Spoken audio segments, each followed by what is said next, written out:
기도할게요. 사랑과 은혜 하나님 감사합니다. 귀한 시간 또 저녁에 모여 주님의 말씀을 나눕니다. 예수님의 복음 또 귀한 그리스도의 삶의 내용이 네 개의 복음서에 담겨져 있고 또 그 말씀을 오늘 특별히 다룰 텐데 생각보다 또 예수님의 그 행적들이 얼마나 귀했는지 또 우리가 느낄 수 있는 시간이 되기를 원하며 또 깊이 있는 그 예수님의 말씀을 통해 우리가 예수님을 닮아가는 주님의 자녀들이 되기를 소원합니다. 주여 함께하여 주시고 피곤한 가운데에서도 또 영적 집중력과 능력을 우리에게 허락하여 주시옵소서. 이 모든 말씀 예수님의 이름으로 간절히 기도하옵나이다. 아멘. 네. 지난주에 혹시 요한복음 읽어봤나요? 요한복음. 네, 읽었어요. 네. 괜찮아요. 내가 이제 질문 안 할게, 민지야. 요한복음을 읽고 이번 주에는 마가, 마태 읽으시고 다음 주에는 누가 사도행전 읽으시면 돼요. 내가 좀 미안한 얘기를 하나 드리면 이 책이 다 좋은데 제가 볼 땐 좀 복음서는 정신이 없어요. 여러분들 잘못 까딱하다간 이게 복음서 치고 복음서가 더 어려워지는 이상한 현상이 발생을 할 수가 있을 것 같아요. 사실 우리가 성경을 볼 때 복음서가 제일 또 예수님 행적이라 우리한테 친근하고 가깝고 쉽고 좋은 내용이어야 하는데 이 책은 이제 이 정신없이 네 개를 막 섞다 보니까 여러분들이 약간 오히려 더 헷갈릴 수가 있을 것 같아요. 근데 이제 재편집하기에는 좀 시간이나 이런 부분들이 너무 어려운 게 있어서 제가 따로 이거는 못했지만 여러분들 좀 이해해 주시고 다음에 만약 하면 제가 이거를 좀 보강하도록 하고요. 그리고 이번에 읽어 나갈 때는 여러분들이 꼭 복음서 자체를 좀 열심히 읽었으면 좋겠어요. 오늘도 우리를 응원하시기 위해 또 부교역자분들이 오셨습니다. 인사와 격려의 말씀 부탁드립니다. 우리 노준성 목사님과 우리 이우석 변호사님 오셨습니다. 안녕하세요. 안녕하세요. 청년분들의 이 말씀을 향한 열정과 학교열 깊은 감명을 받습니다. 네, 화이팅입니다. 소년부 화이팅! 네, 뵐게요. 네, 갑자기 왜 소년부 화이팅이 나왔는지 모르겠지만 그래서 꼭 좀 이걸 읽어주셨으면 좋겠어요. 요한복음은 하고 복음서는 읽기가 더 쉽거든요. 오히려 그러니까 구약은 성경이 어렵고 오히려 이 책이 좀 쉬웠다라고 본다면은 이 신약하고 이 복음서는 이 부분이 조금 더 오히려 성경 자체가 텍스트가 좀 읽기가 더 쉬운 부분들이 있을 것 같아서 그렇게 봐주시면 될 것 같습니다. 여러분 혹시 요한복음 보면서 뭐 궁금했던 거나 은혜 받았던 구절 같은 거 없나요? 혹시? 요한복음에서만 느낄 수 있는 그 말씀의 은혜가 혹시 없었나요? 한유가 아무렇지도 않은데 저렇게 또 맛있게 먹고 있으니까 참 마음이 참 저도 시험에 드는데 요한복음 3장 16절 예 좋습니다.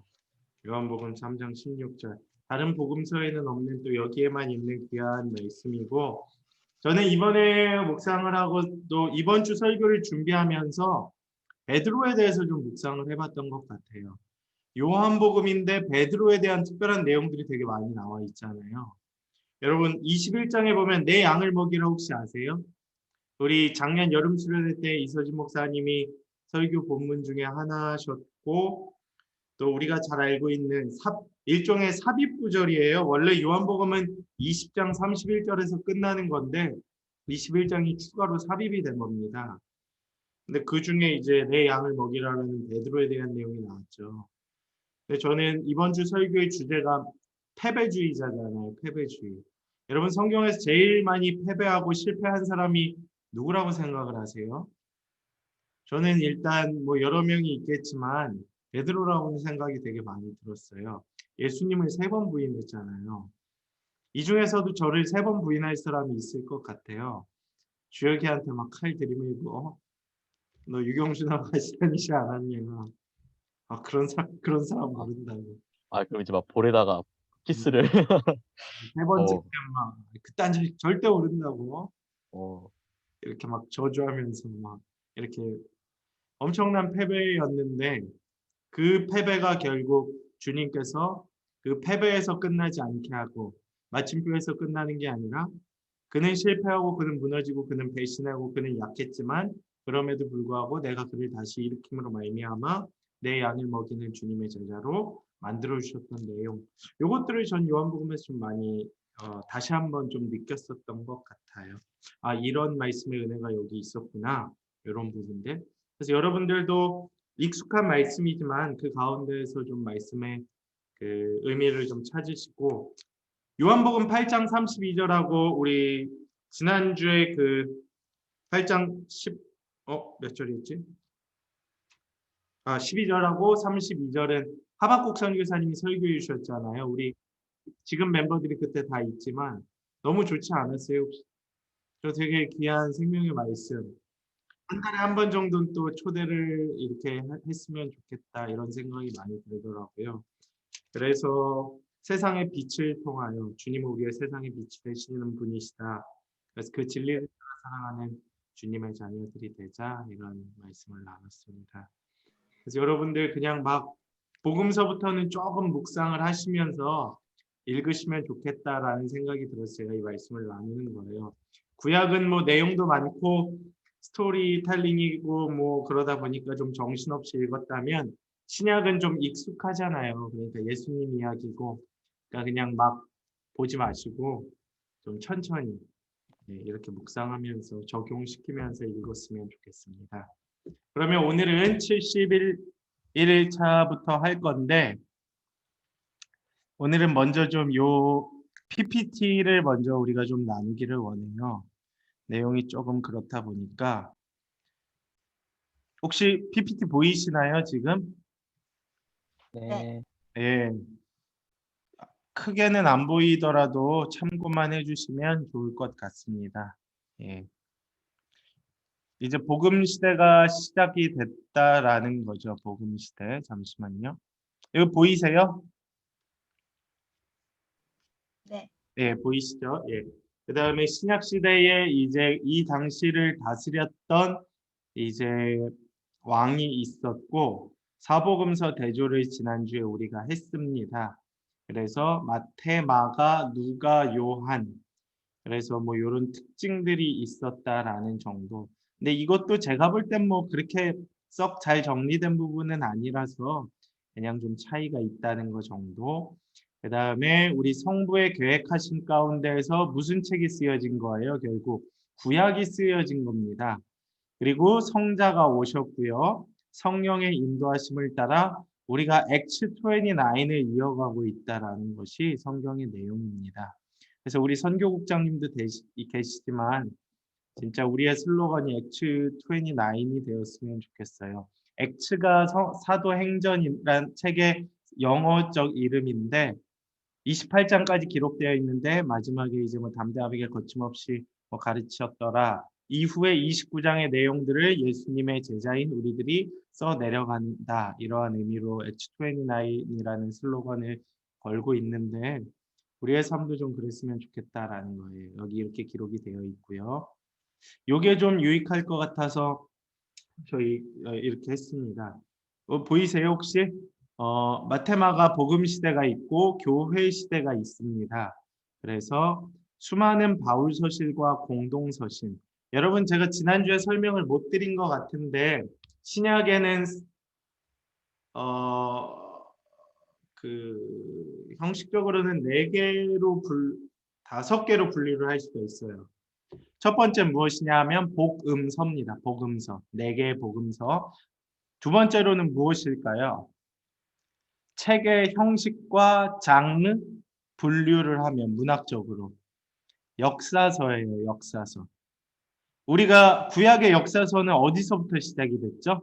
모세오경도 물론 역사서지만 모세오경 이후에 여호수아부터 이스라엘의 가나안 정복의 역사가 스토리가 기록이 쫙 되죠. 어디까지요?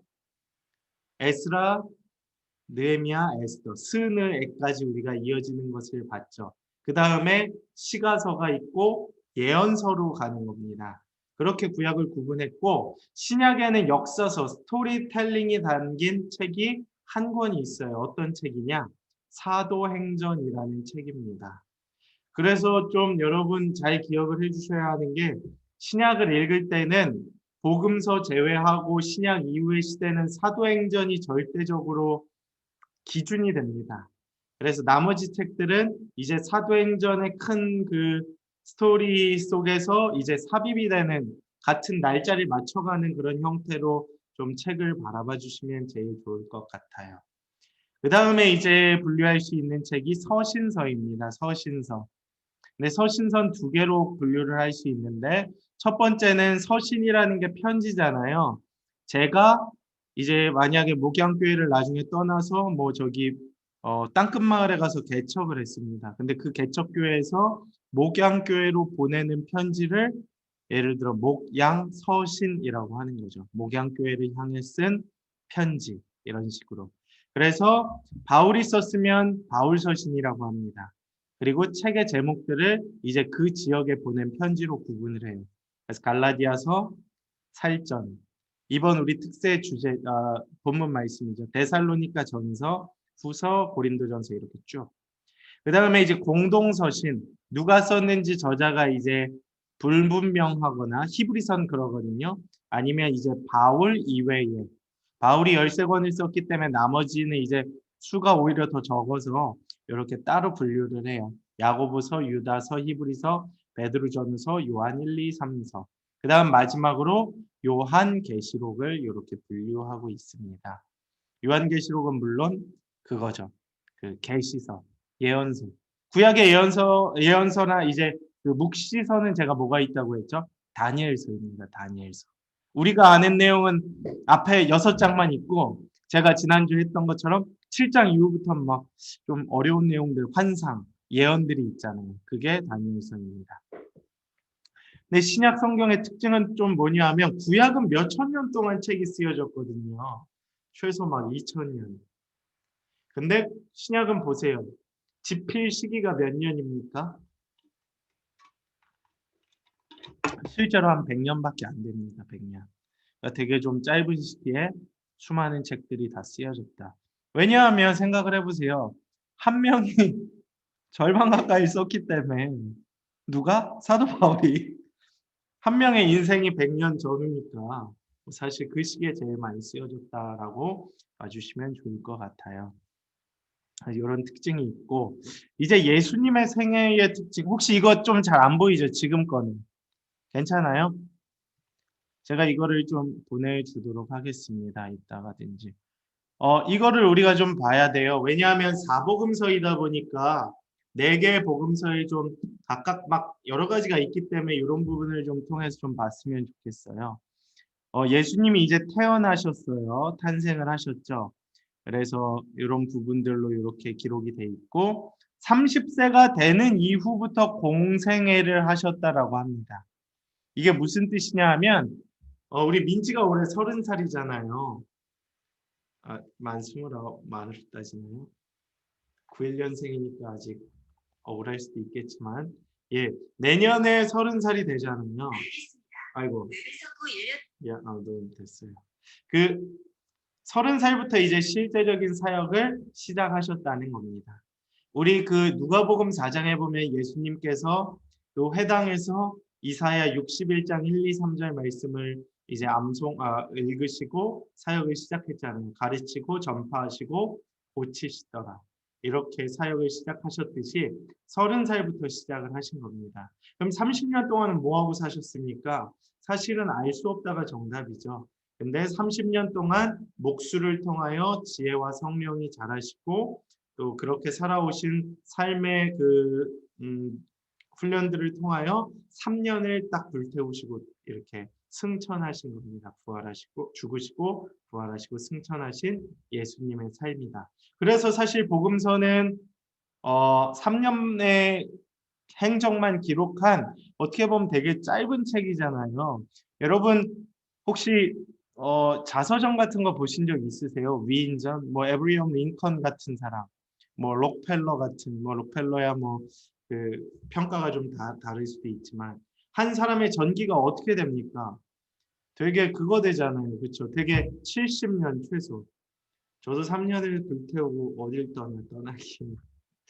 이상한 식으로 이렇게 이단 같은 소리를 하면 위험하다는 거죠. 3년 불태우고 뭐 아, 청년부 나간다고요? 그런 의미예요. 난 또 주님께 승천하겠습니다. 아니면 신앙을 내려놓겠습니다. 아니, 청년, 아, 아니, 어, 아니.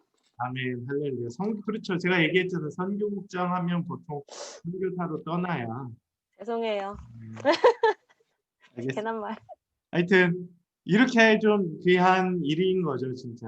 그런 정신으로 좀 하는 것도 전 되게 좋은 것 같아요. 예수님과 같이 3년을 불태우고 뭐 떠난다는 개념보다 3년을 불태우는 마음으로 평생을 달려가겠습니다. 뭐 이런. 근데 사실 되게 짧은 일생이지만 굉장히 바쁘게 사셨잖아요, 예수님. 그래서 그 삶을 이제 누누이 기록한 책들이 이제 복음서다. 여기 보시면 이제 딱 3년이야. 26, 27, 28, 29, 30. 그래서 이 기간 동안에 기록된 책들. 수많은 사역을 하셨는데 여러분들 구분을 하실 때 이렇게 구분을 하셨으면 좋겠어요. 약간 지역에 따라서 지역. 시기와 지역인데 시기는 되게 짧잖아요. 사실 3년이면 빤하잖아. 첫 해는 어디, 둘째 해는 어디, 셋째 해는 어디. 근데 시기는 사실 구분이 별로 안 되어 있어요. 여기 보시면 이게 임의를 좀 해놓기는 했는데 조금 우리가 구분하기는 어렵습니다. 근데 이제 지역은 이제 모든 그 사건마다 약간 등장을 하기 때문에 우리가 추적이 되고 조합은 시킬 수가 있어요.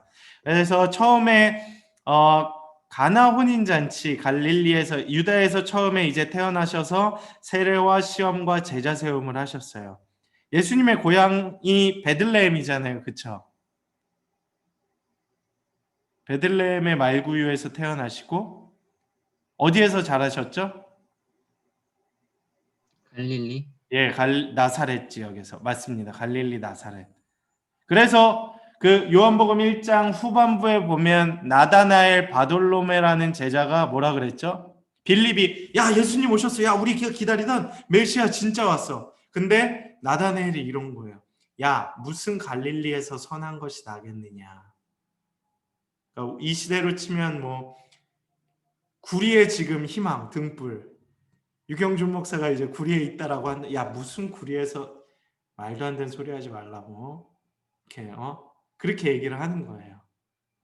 막 무슨 되게 대단한 그거에서 날 것처럼 보였지만 아니라는 거죠. 예수님은 변방에서 예수님은 변두리에서. 그래서 참 변두리의 신학이 또 있는 것 같아요. 저는 그래서 파트 사역을 춘천 가서 했었거든요. 강원도가 되게 좋기도 했고 내 약간 고향 같기도 하고 그래서 갔는데 지금도 뭐 가고 싶은 마음들이 늘 있죠. 근데 예수님도 그런 마음이 있었고 다시 갈릴리로 오셔서 요한복음 2장에서 첫 기적을 일으키시죠. 가나 혼인잔치. 그 다음 뭐 가버나움은 엄청 많이 등장을 하고요. 그 다음 또 예루살렘에 오셔서 니고데모와 여러분 요한복음 3장이 니고데모와의 이제 대화잖아요. 랍비. 그런 이야기가 기록된 이제 예루살렘. 이때 우리 민지가 아는 3장 16절의 이야기가 나온 거죠. 무엇을 얘기하면서 중생, 거듭남, 리버스죠. 그러니까 결국 구원에 대한 이야기를 하면서 하나님이 세상을 이처럼 사랑하사 독생자를 주셨으니 이는 그를 믿는 자마다 이렇게 시작이 되는 겁니다. 진행됨을 바라봐 주시면 좋을 것 같고요. 다시 갈릴리, 그러니까 뭐 몇 차 사역 이렇게 얘기를 하기도 해요. 다시 이제 막 유다, 갈릴리, 예루살렘. 여기 보시면 여기가 이제 예루살렘이잖아요. 그다음 여기가 이제 요단강, 그다음 나사렛, 그다음 애굽 피난 갈 때 처음에는 그랬고 갈릴리 지역과 이제 예루살렘 지역. 그래서 여러분 우리 혹시 여기에서 고향이 이제 수도권 이외이신 분들은 혹시 그 명절 때 그 서울을 향하여 오는 걸 뭐라 그러죠, 혹시? 상경이라 그러죠. 그쵸? 그러면 예를 들어 예수님께서 나사렛에서 자라셨는데 매년 한 번씩 아닌 그 이상씩 6월절 절기 때는 약간 성묘 개념 알죠? 성묘. 여러분 추석 때 성묘 요새 하나요, 혹시? 조상들에 가서 이제 이 풀 베고 예배 드리고 뭐 이런 거 혹시 하시나요? 아니면 납골당 가는 거? 예. 반응도 없고 세대도 달라서 그죠? 근데 그거를 이제 상경기라고 해요. 예를 들어 제가 대구에 살고 있는데 서울에 예를 들어 지금 이제 사역지가 대구로 가서 대구로 살게 된다면 대구에 가서 살게 된다면 우리 부모님이 지금 구리 사시거든요. 부모님을 뵙기 위해 구리로 오는 그 절차를 상경기라고 하잖아요. 그렇죠? 내려간다 그러고 올라올 때는 올라온다 그러잖아요. 그렇죠? 근데 예수님도 마찬가지셨어요. 나사렛에 있다가 예루살렘으로 가는 상경기 이야기들. 근데 그게 굉장히 오랫동안 기록이 되어 있는 책이 또 누가복음이기도 합니다. 그래서 제가 누가복음에 가서 나중에 설명을 드릴 텐데 그렇게 좀 기억을 해주시면 좋을 것 같아요. 예를 들어 6월절 때 제사를 드리기 위하여 이 예루살렘에 오신 성전에 들어오신 예수님의 모습. 그래서 여러분 기억을 해주셔야 되는 게 이동의 경로가 빤해요. 나사렛에서부터 이제 상경하는 그 과정 가운데 기적을 일으키시고 누구를 만나서 뭐 하고 이런 이야기들이라고 봐주시면 돼요. 예수님이 왜 여기저기 다니신 거야? 막 이게 질문할 수 있잖아요. 근데 그 이유가 있었다라는 거예요. 왜? 예루살렘이 이제 그 중심부였고 우리가 생각하는 그 수도권의 이상인 영적 의미가 있어요. 성지순례라 그러잖아요. 성지였던 거예요. 하나님의 성전이 있는 임재가 가득한 곳에 가서 우리가 제물로 드리고 예배하는 그런 행위들이 필요했다라는 거예요. 이따가 그건 또 하겠지만 이동이 그래서 있었다라는 거. 그 이동 과정 중에 어느 지역에서 주님이 어떠한 일을 베푸셨다. 이런 느낌으로 복음서를 봐주시면 될 것 같습니다. 그래서 아까 우리가 봤던 게 이런 내용들이에요. 그래서 주로 요한복음에 대한 내용이 좀 특별해서 여러 가지가 있죠. 베데스다 연못 5장, 요한복음 5장. 이런 내용들이 사마리아 여인 만나죠. 여기 뭐라고 되어 있어요? 다시 갈릴리로 돌아가는 길에라고 되어 있죠. 그러니까 상경하셨다 갈릴리로 돌아가는 갈릴리라는 건 약간 우리로 치면 이렇게 시티 개념보다는 약간 경기도 이런 개념 느낌으로 봐주시면 돼요. 무슨 말인지 알겠죠? 약간 시티를 모아서 이제 하는 그러한 지역의 이름 그렇게 기록을 좀 봐주시면 좋을 것 같고 에베소 지역, 갈릴리 지역 뭐 이렇게 얘기하듯이 이렇게 봐주시면 좋고 이제 여기에서부터 갈릴리 대사역이 시작이 돼요. 갈릴리에서 또 수많은 사역들을 행하시는 것들이 나오죠. 그게 이제 복음서의 주된 내용인데 어떤 내용이냐? 지난주에 이제 얘기했죠. Follow me. 이제 12제자 확정하고 산상수훈, 팔복 얘기했었죠. 여기 나오는 이런 팔복. 그 다음에 이제 각종 치유와 이런 이야기들, 하나님 나라의 비유와 풍랑장장하게 하심, 야이로의 딸 살리심 뭐 이런 것들, 오병이어 생명의 떡, 무리를 걸으시고 이런 건 뭐 우리가 잘 아는 거죠. 이런 부분들에 대한 이야기. 그리고 여기 보면 3차 사역에 보면 알겠지만 고난과 부활을 예고하십니다.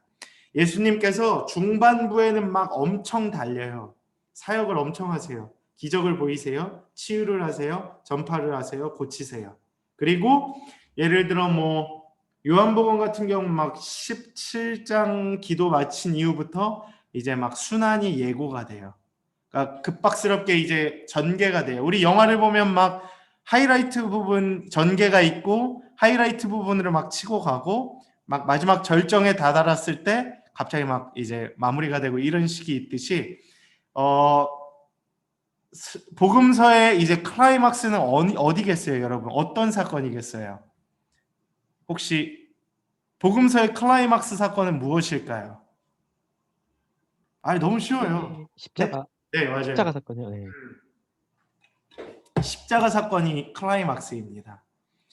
여러분 아무리 기적 베풀고 아무리 고치고 아무리 잘 가르쳐도 무엇이 없으면 예수님이 아니다라는 거예요. 십자가 사건이 없으면. 예. 다른 신들과 다른 것이 십자가와 부활이죠. 예. 다른 종교에는 없는 게.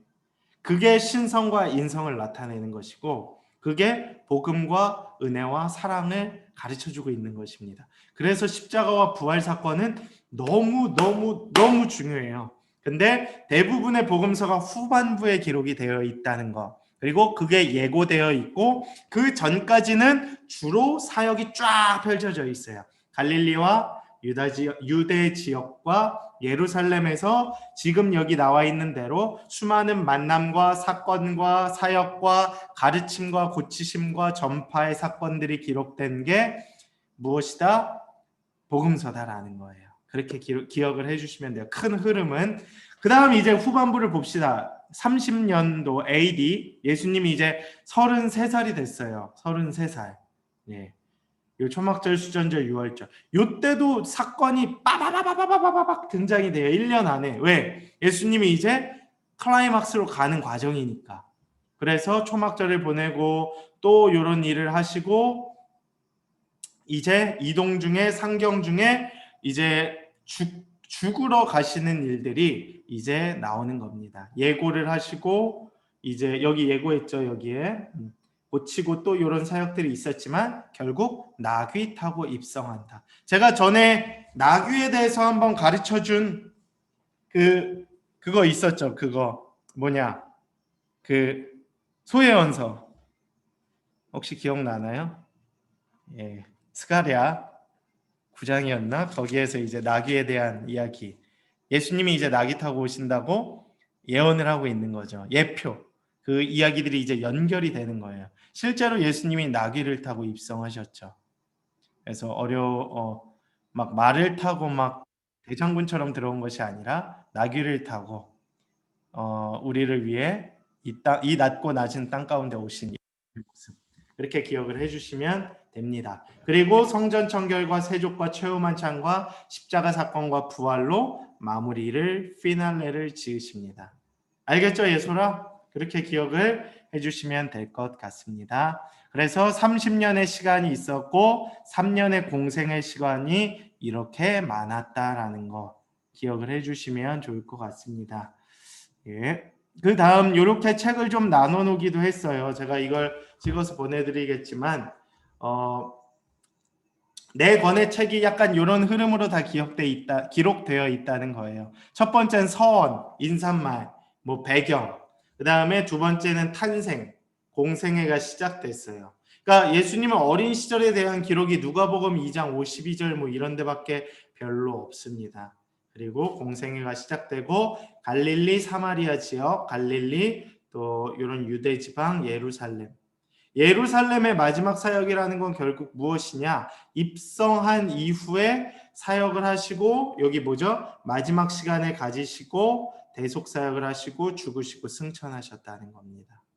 그래서 후반부에 이런 클라이막스가 있었다는 거 기억을 해주시면 좋을 것 같습니다. 여러분, 예루살렘이라는 건 일종의 우리로 치면 약간 시티 개념이기 때문에 약간 시티 안에서 약간 성막이 있는 그 조그만 성 안에서 모든 것이 좀 이루어졌다라는 거예요. 근데 요즘 시기로 치면 좀 이해가 안 되죠. 막 되게 큰 지역으로 우리가 보겠지만 실제로 뭐 예루살렘 성 자체는 그렇게 크지는 않습니다. 우리가 생각하는 것처럼. 지금 구리시가 되게 작은 편이잖아요. 뭐 끝에서 끝까지가 구리라고. 구리면 오리가 2km니까 한 4km, 3km, 4km 되는 건데 구리 끝에서 구리 끝까지 되게 작은데도 아마 예루살렘은 그렇게 크지는 않은 정도였다는 거 좀 기억을 해주시면 이해하는데 조금 더 많은 도움이 될 겁니다. 그래서 이런 사진들을 가지고 이제 이동이 있었다. 그래서 베들레헴에서 태어나셨죠. 그 다음에 아이 학살 때문에 이렇게 이동을 하셨습니다. 그래서 다시 왔다가 이동을 했다가 다시 왔다가 성전에서 이제 예루살렘에 드리기 위해 오는 이런 과정들이 있었다라는 걸 기억을 해주시면 좋을 것 같아요. 예, 그러면 일단 여기까지 보고 우리가 책을 다시 보도록 하겠습니다. 책을 이제 오늘 71일차부터 우리가 시작을 할 거예요. 지난주에 좀 많은 얘기들을 나눴는데 오늘은 이제 71일차부터 하는데 제가 아까 처음에도 말씀을 드렸지만 이게 사역만 기록이 되어 있다 보니까 좀 여러분들이 되게 정신이 없을 것 같아요. 그래서 제가 여러분들이 알만한 주요 사역만 이게 시기적으로 기록이 된 거니까 체크를 하는 식으로 할 거고요. 나머지 부분들은 좀 여러분들이 직접 성경 텍스트를 읽으면서 좀 하나하나 느끼는 게 오히려 조금 더 빠를 것 같으니까 그렇게 해주시면 좋을 것 같습니다. 자, 그러면 지금부터 계속 살펴보도록 할게요. 예수님의 이제 두 번째 갈릴리 여행이 시작이 되고 이제 예수님이 직접 사역을 하셨어요. 그래서 성령 회방죄에 대한 이야기들을 이제 나눕니다. 마태복음 12장에 대해서도 이렇게 기록이 되어 있는데 12장 22, 23 여기에서 이제 예수와 바알세불에 대한 이야기가 나오거든요.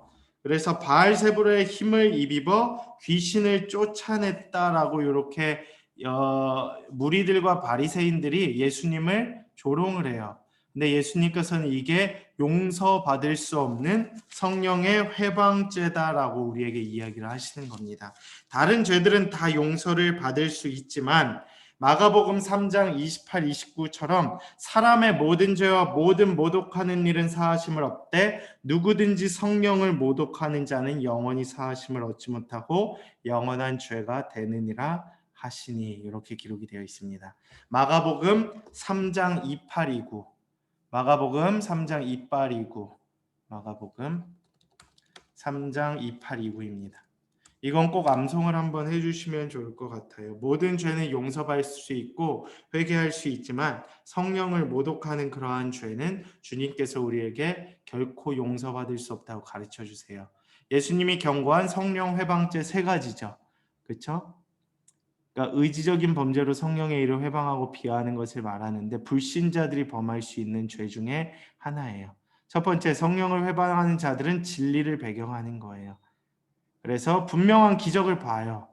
근데 매도하는 겁니다. 여러분 참 안타까운 현실이죠. 정말 보고도 믿지 않는 자들이 많다는 거예요.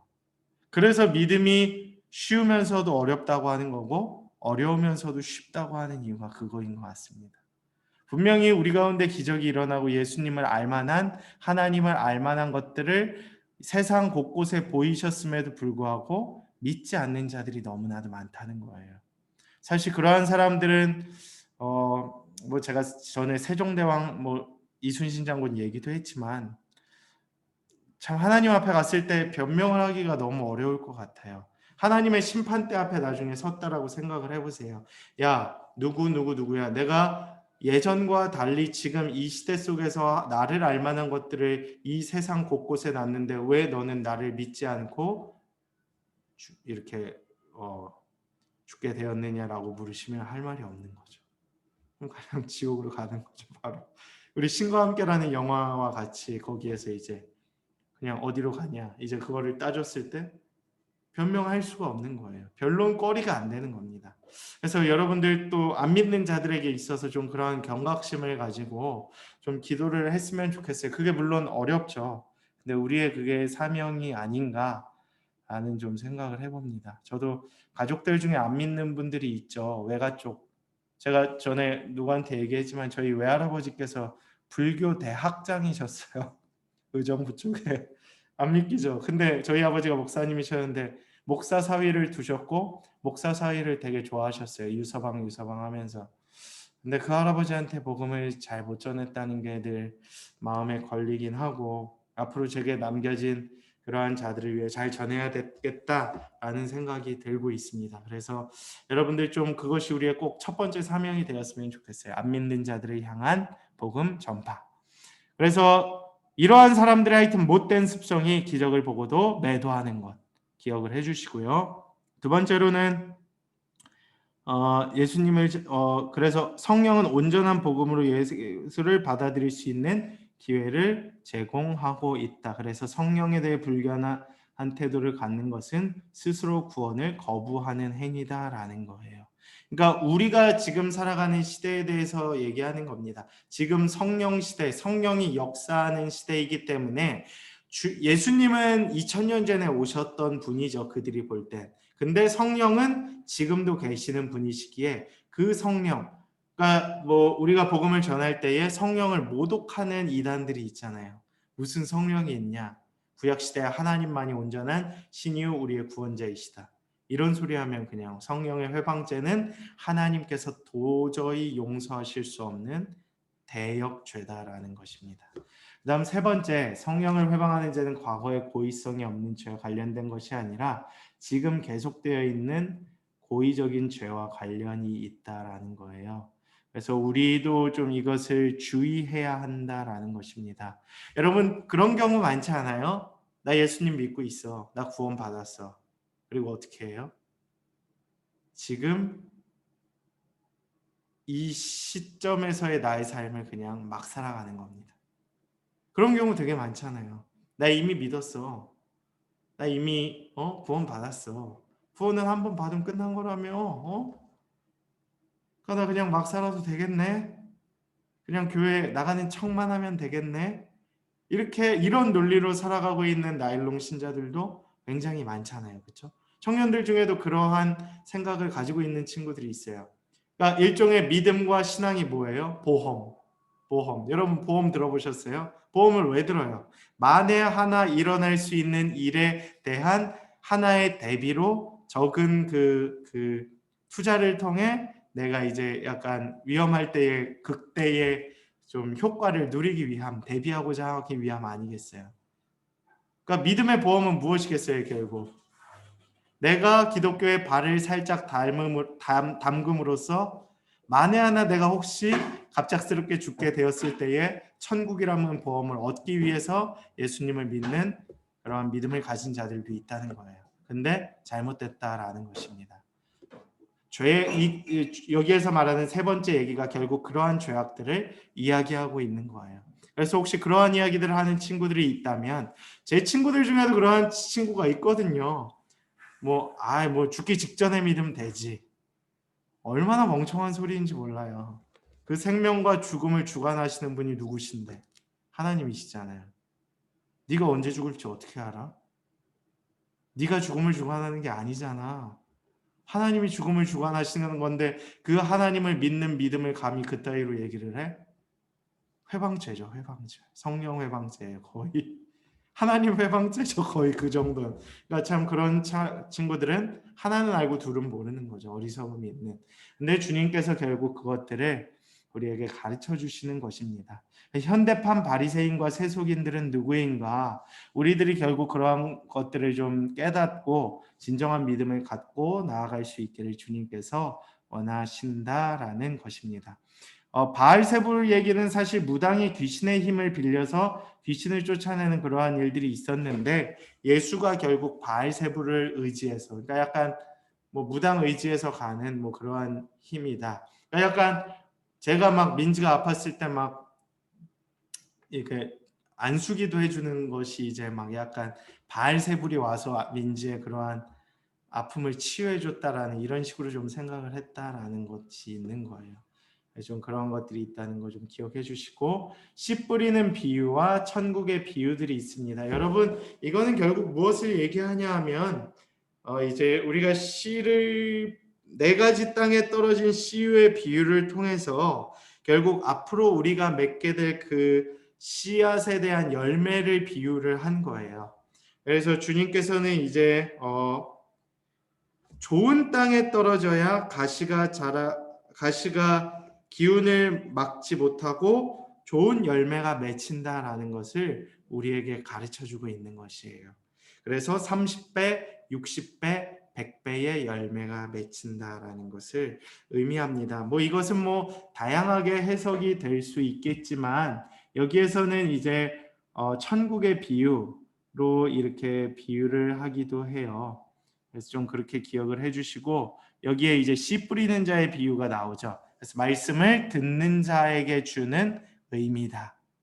그쵸? 이것이 무엇이었냐 하면 결국 경작지가 길가에 있는 밭, 돌밭, 가시밭, 옥토라고 기록이 되어 있어요. 마가복음에도 이렇게 기록이 되어 있거든요. 여러분 상식적으로 어디에 씨앗을 뿌려야 열매가 잘 맺혀질까요? 4번이죠. 4번. 열린 마음. 그러니까 이 경직된 마음, 닫혀있는 마음, 진짜 딱딱한 마음, 까칠한 마음을 가지고 주님 앞에 나아가면 여기에 기록되어 있듯이 강팍한 마음, 쇠기의 경일기, 열매가 안 맺힌다라는 거예요. 좀 조심스럽지만 우리 민지 제가 참 좋아하거든요. 참 좋은, 참 열린 마음이 있는 것 같아요. 진짜 옥토야. 얜 딱 봐도 옥토야. 옥토. 그러니까 뭔가 막 다 하고 싶은 거야. 막 말씀을 하면 다 빨아들여. 막 스펀지처럼 막. 근데 어떤 애는 교회를 오래 다녔는데 막 마음이 길가인에 가 있어요. 길가. 뭐야 저 나도 알아. 막 안 들어. 뭐 저게 어떻게 일어나겠어. 말도 안 되는 소리 하지 마세요. 그러니까 믿음의 경륜이 높을수록 시행착오가 많고 안 되는 일이 많았기 때문에 이제 믿음이 없는 거죠.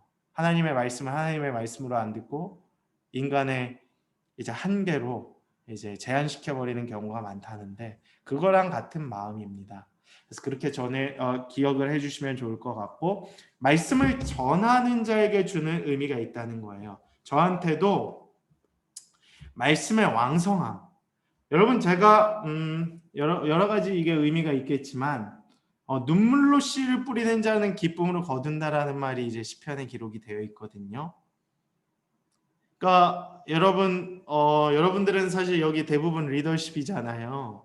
리더십이 굉장히 쉬우면서도 어렵거든요.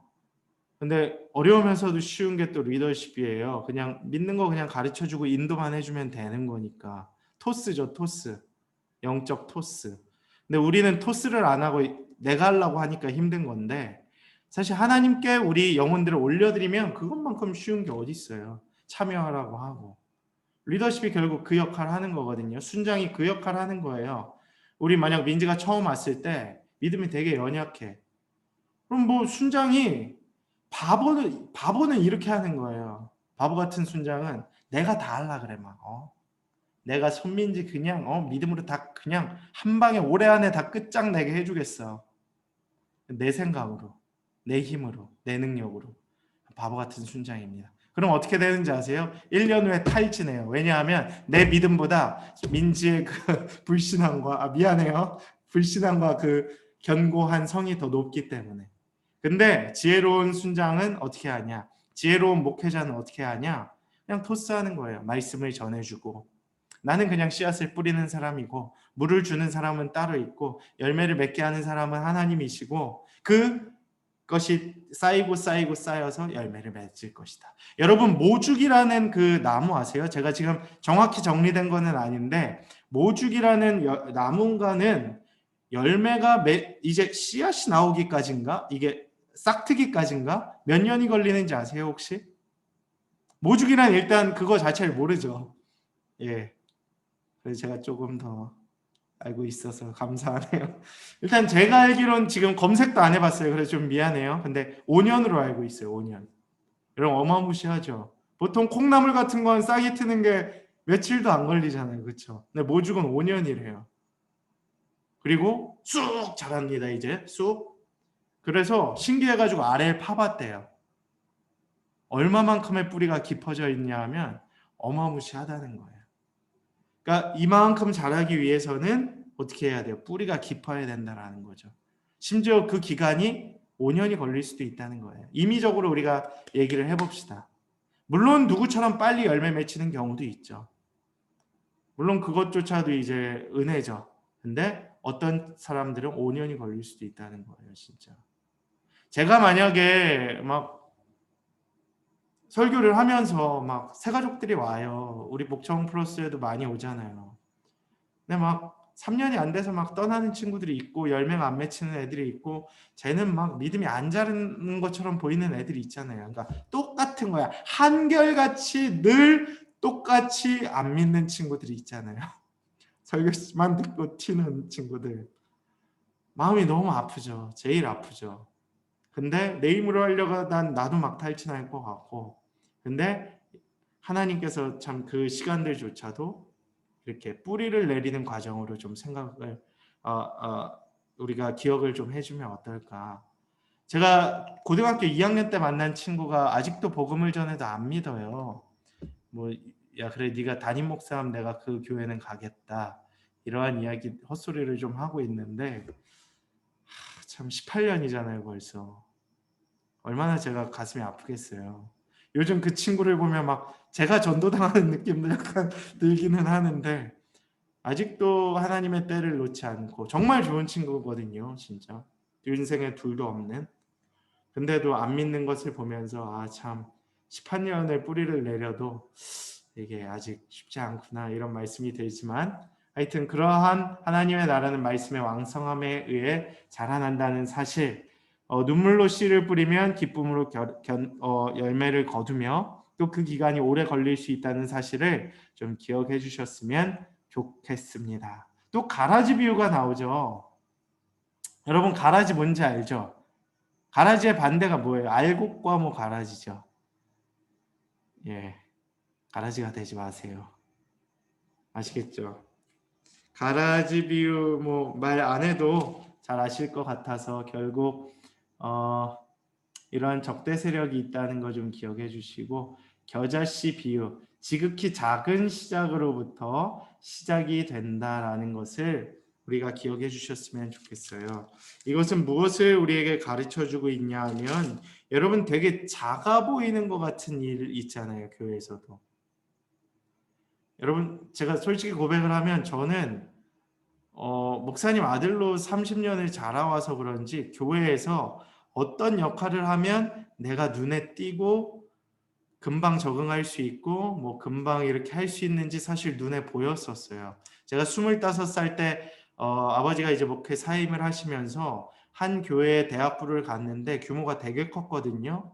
적응하기 너무 어렵고 탑 리더십으로 올라가는데 시간이 굉장히 오래 걸리는 데였었어요. 근데 저는 좀 그게 지금도 잘못했다고 생각하는데 자꾸 약간 눈에 보이는 요직만 찾아다녔어요. 여러분 그런 거 있잖아요. 막 장관 되기 위해서 이제 행정직 어떤 거 해야 이제 이건 장관 올라갈 수 있는 요직이다, 이런 것들이 있잖아요. 회사에서도 부사장으로 승진하기 위해서는 요직이 있잖아요. 같은 과장이어도 무슨 과 과장이 조금 더 올라가기 쉬운 그러한 과가 있잖아요. 경찰서장도 마찬가지거든요. 좀 어렵고 경무관으로 이제 올라가는 그 단계가 이제 뭐 종로 경찰서장 뭐 이런 좀 어렵고 힘든 그러한 서장들, 그러한 단계가 있는데 저는 그걸 좀 잘못한 것 같은데, 하나님께서는 결국 그런 무엇을 이야기하고 계시냐, 그렇게 좀 눈에 보이는 일에 집중하지 말고 네 욕심에 집중하지 말고 네 교만에 네 이름을 높이기 위해서 네 사역을 하는 것이 아니라 정말 작은 곳에서도 보이지 않는 곳에서도 순종하고 노력하는 그러한 섬김과 헌신이 있었으면 좋겠다. 그러니까 막 이런 분들 있잖아요. 권사님들 중에도 굳이 안 시켜도 주말마다 혼자 조용히 나와서 화장실 청소하시는 분들 막 30년을 막 화장실 청소만. 근데 어떤 분들은 막 이제 그런 거 눈에 안 보이는 역할 시키면 막 싫어하는 분들이 있잖아요. 그래도 우리 청년들은 제가 참 감사한 게 제가 이렇게 부탁을 막 해요. 저도 고민을 오래 하고 막 기도 한 30번씩 하고 막 주혁이한테 전화해서 미안한데 이번에도 좀 사경의 TF 팀장 맡아주면 안 될까 막 이렇게 부탁하고 그러잖아요. 사경의 TF 팀장이 뭐 보기에만 좋죠. 얼마나 그 종이에요, 종. 근데 우리 청년들은 진짜 너무 고마워요. 진짜 아무렇지도 않게 막 순종해주고 뒤에서 뭐 욕하는지 모르겠지만 그러한 일들이 이제 하나님 나라의 귀한 일이다라는 것이 이제 하나님의 비유 중에 하나고, 또 누룩의 비유라는 것이 있는데, 여러분 누룩이라는 건 좀 특성을 이해하면 좋을 것 같아요. 우리가 좀 잘 모르는 거긴 하지만 발효성이라는 것입니다. 발효성. 그리고 여기서 이제 뭐 삼투성, 침수성, 그러니까 이제 변화의 능력을 얘기하는 거예요. 이 작은 누룩을 통하여 변화가 일어난다라는 것입니다. 여러분 바다에 물이 짜잖아요, 그렇죠? 바닷물은 짜잖아요. 강물과 달리. 왜 그래요? 염분이 있어서 그렇잖아요. 염분이 몇 퍼센트인지 아세요? 그 소금이? 퍼센테이지. 100%로 치면 0.03. 좋아요. 내가 하여튼 뭐 요즘에 이런 지식들이 업데이트되지가 잘 못했지만 제가 알기로 0.03인가 하여튼 3%로 전 기억을 하고 있었어요. 3%. 아니, 3은 맞는 것 같아요, 형규야. 근데 0.03이나 3이나 어때요? 굉장히 극소수죠. 100분의 3 아니야. 0.03이면 얼마예요? 1000분의 3? 만분의 3인가? 만분의 3? 네. 엄청 낮은 퍼센테이지 아니에요. 그쵸? 3%면 굉장히 적은. 사실 요새 욕먹는 게 막 오너들이 기업의 지분을 몇 퍼센트 갖고 있어요. 막 2, 3% 갖고 있잖아. 이건희 회장이 뭐 삼성전자 주식을 몇 퍼센트 갖고 있어요. 51% 갖고 있어야 뭐 주인인 거지 사실. 몇 퍼센트 갖고 주인 행사하는 거 이제 욕먹고 있긴 하지만 우리도 마찬가지라는 거예요. 결국 3%의 그리스도인들이 세상을 변화시킬 수 있는 능력이 있다는 것을 우리에게 가르쳐주고 있는 것입니다. 그래서 여러분들도 그런 변화와 개혁에 대해서도 늘 기억을 해주시면 좋을 것 같고요. 보화와 진주의 보화의 비유도, 그러니까 우연히 찾는, 그러니까 이렇게 반짝이는 것들, 바다의 모래사장에서 진주를 찾는 비율이 거의 뭐 로또잖아요. 사실은 얼마나 힘들어. 여러분 경포대해수욕장 가서 진주 찾으려고 해봐요. 장난 아니지. 근데 그러한 가치들이 우리 가운데 있다라는 것, 발견한 것의 가치. 그래서 한 영혼을 좀 소중히 여기는 것들 있잖아요. 목회자들이 뭐 되게 대형 목회만을 꿈꾸는데 한 명이 소중한 거 아니겠습니까? 그렇죠? 제가 만약에 이 시점에 코로나 이전으로 가야 된다고 해서 야 우리 다시 120명으로 돌아가야 돼 하면서 지금 남아있는 이 한 영혼 한 영혼을 소중히 안 여긴다면 하나님 예수님께서 가르쳐 주신 진리와는 어긋나는 행위를 벌인다는 것입니다. 여러분들도 좀 그런 걸 좀 기억해 주시면 좋겠습니다. 그렇게 봐주시고요. 그물의 비유 이런 것들이 있다. 자, 그 다음에 나오는 거는 이제 풍랑을 잠잠케 하시는 주님. 이것은 무엇을 의미하냐? 우리에게 무엇을 가르치고 있느냐? 바로 우리 가운데 있는 연약한 두려움들 있잖아요. 풍랑이 오면 어때요, 여러분? 여러분 인간이 가지고 있는, 저도 제일 많이 묵상하는 그 감정 중에 하나지만 믿음의 싸움을 하는 데 있어서 우리를 가장 주저하게 만들고 어렵게 만드는 하나의 장벽, 감정이 있다면 저는 두려움이라고 생각을 해요. 두려움. 풍랑이 왔을 때 어떠한 감정이 생기죠? 여러분 만약에 우리가 비행기를 타고 지금 말레이시아 아울리치를 가고 있다고 생각을 해봐요. 우리 지금 몇 명이야? 9명이 8명인가요? 너무 행복하지 않겠어요? 민지야 생각을 해봐요. 우리 지금 8명이 막 지금 말레이시아 가는 비행기에 막 타고 있는 거야.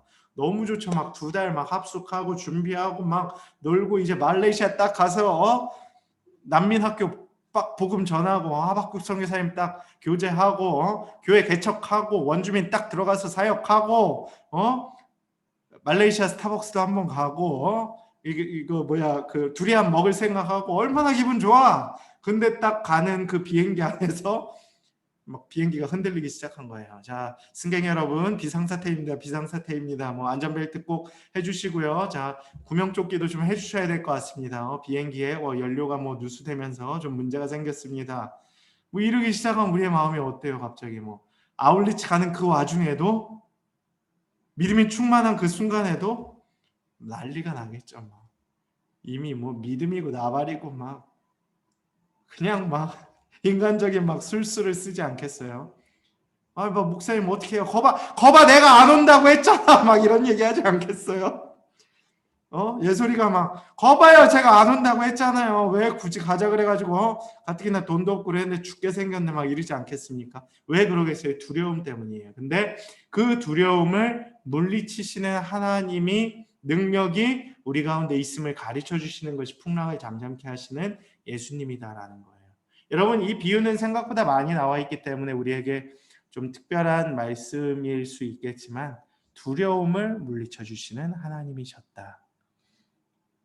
그 다음에 이제 제일 많이 나오는 사역 중에 하나가 여러분 고치시고입니다. 고치시고. 가전구잖아요. 가르치고 전파하시고 고치시고.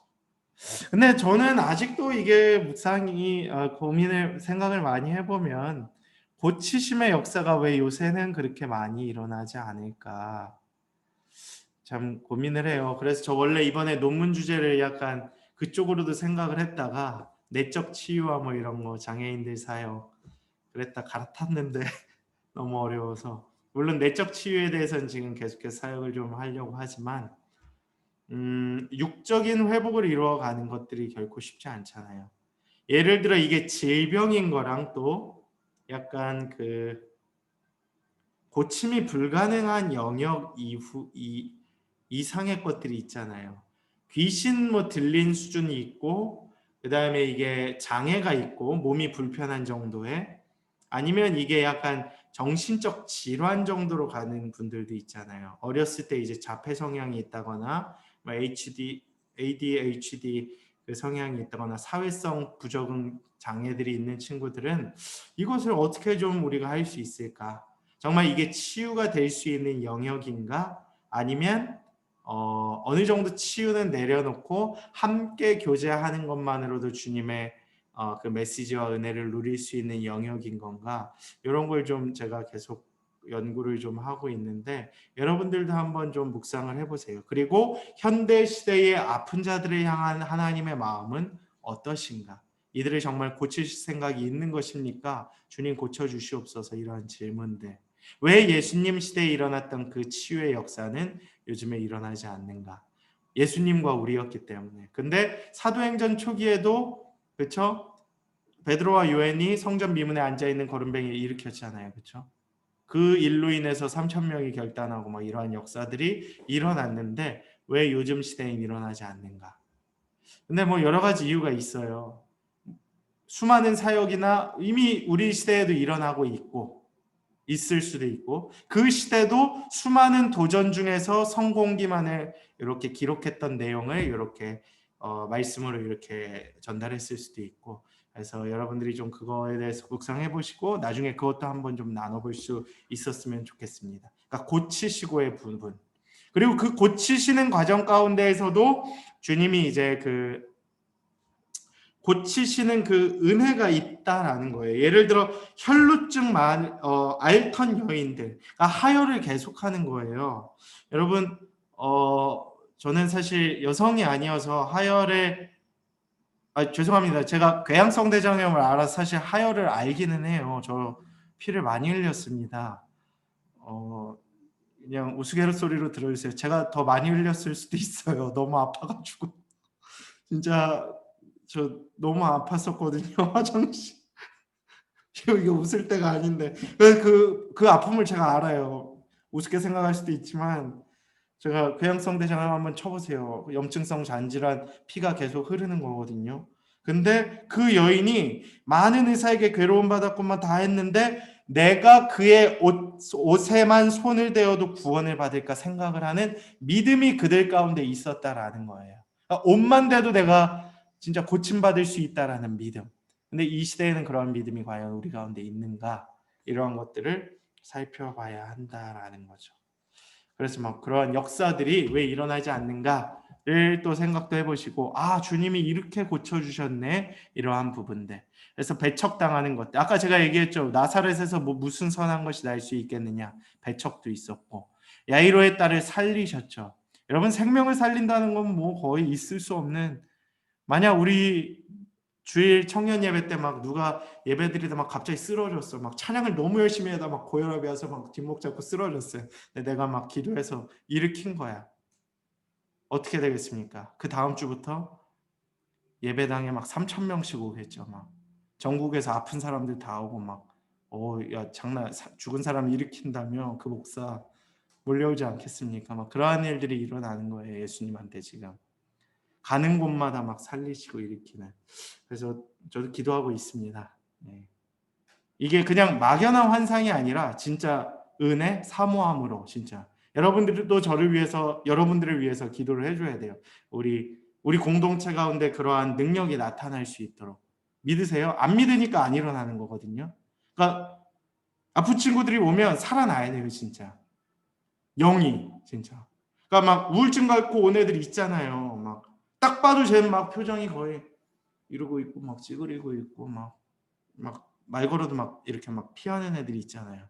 근데 막 어느 순간 가보면 막 언니 막 이러는 애들 있잖아요. 막 그쵸. 처음엔 막 새 가족 왔을 때 막 말만 걸어도 막 죽어가고 막 말 걸지 마. 여기 딱 써져 있고 짜증 나니까 말도 걸지 마 이런 거 딱 써져 있는 애들 있잖아요. 근데 어느 날 막 말씀으로 변화되는 애들 있잖아요. 그러한 일들이 우리 가운데 일어나야 된다고요. 말씀과 이제 그 여러분의 그 공동체성으로 막 죽어가던 영혼들이 진짜 살아나는 것들 막 세상에서 이제 염세주의를 갖고 그래도 뭐 마지막 희망을 갖고 교회 왔는데 진짜 살아나는 것들 저요저요 하는데 맞아요. 손민지 핍박받으시던 해 예수의 이제 사역들 이런 지역들을 가지고 이제 가는 것들 그래서 이런 갈릴리 바다 요단강 이런 지역들 기억을 해주시고 이런 사역들이 있었다라는 거 봐주시면 좋을 것 같습니다. 예. 그 다음에 제자들을 파송하는 내용도 나오고요. 그 다음에 예수님은 또 가르치시고의 훈련도 많이 하셨죠. 예를 들어 산상수훈도 엄밀히 말하면 설교였지만 가르치심이었죠. 여러분 가르침이 그만큼 사실 중요합니다. 교회에서 있어서는 우리 지금 교육국장님 계시지만 이런 교육이 너무 중요해요. 교육국장님이 진짜 중요한데 우리 교육국장님을 잘 뽑았죠. 여러분 진짜 이런 성경 통독도 물론 당연히 해야 되는 거지만 당연한 걸 안 하는 공동체도 많거든요. 근데 감사하고 더 열심히 사실 시작이지만 더 잘해 나갈 수 있으리라고 보는데 이 시기에 줌으로 이렇게 할 수 있으면 얼마나 감사합니까? 근데 그러한 교육들이 이루어지는 것들이 필요해요. 오병이어의 기적도 제가 얘기했지만 여러분 그 요한복음이 몇 퍼센트가 독창적이라고 했죠? 93% 정도. 그럼 여러분 93이라고 하면 아닌 게 7%잖아요. 7%가 뭐예요? 다른 복음서에도 있는 내용이에요. 근데 여러분 예수님의 십자가와 부활 사건은 어디에도 다 있죠? 이건 당연히 다 있어야겠지. 이게 없으면 복음서가 아니니까. 그럼 7%에서 그거 쪼개면 뭐 한 3%라고 합시다. 그 3% 중에 하나가 무엇일까요? 오병이어입니다. 오병이어. 그리고 돌아오는 주일에 그건 3%가 아니라 7%에 해당되지만 베드로의 부인 사건. 이런 것들은 좀 중요해요. 왜 중요하냐? 그냥 네 군데 다 기록이 되어 있으니까 중요한 거예요. 그냥 터 달지 마시고 한번 왜 중요한지 한번 생각해 보세요. 오병이어의 기적. 여기에 보면 마태, 마가, 누가, 요한 다 있죠. 이거 여러분 꼭 보셔야 돼요. 어디에 기록된지 이제 표시한 책입니다. 그러니까 사건별로 여기 기록이 되어 있어요. 그래서 사건별로 보기 위해서는 이거를 보면 좀 더 도움이 되고 만약에 성경만 읽을 거면 텍스트적으로 좀 그렇게 보면서 참고하시고 그리고 어떤 사건에 만약 꽂혔다 하면 그 사건을 4개 다 보세요. 한번. 진짜 재밌어요. 그럼. 근데 요한복음에 이제 3장 16절에 꽂혀서 막 다른 책엔 없나 막 찾으면 바보죠. 요한복음에만 있으니까. 그런 바보는 되지 마시고 그래서 이런 일들 왜 이 말씀이 중요한지 여기 좀 기록이 되어 있거든요. 빈들에서 여러분 그 주가 일하시네라는 찬양 알죠? 이거 모티브예요. 막 이상한 데서 모티브 찾는 것 같은데 제가 볼 땐 이거입니다.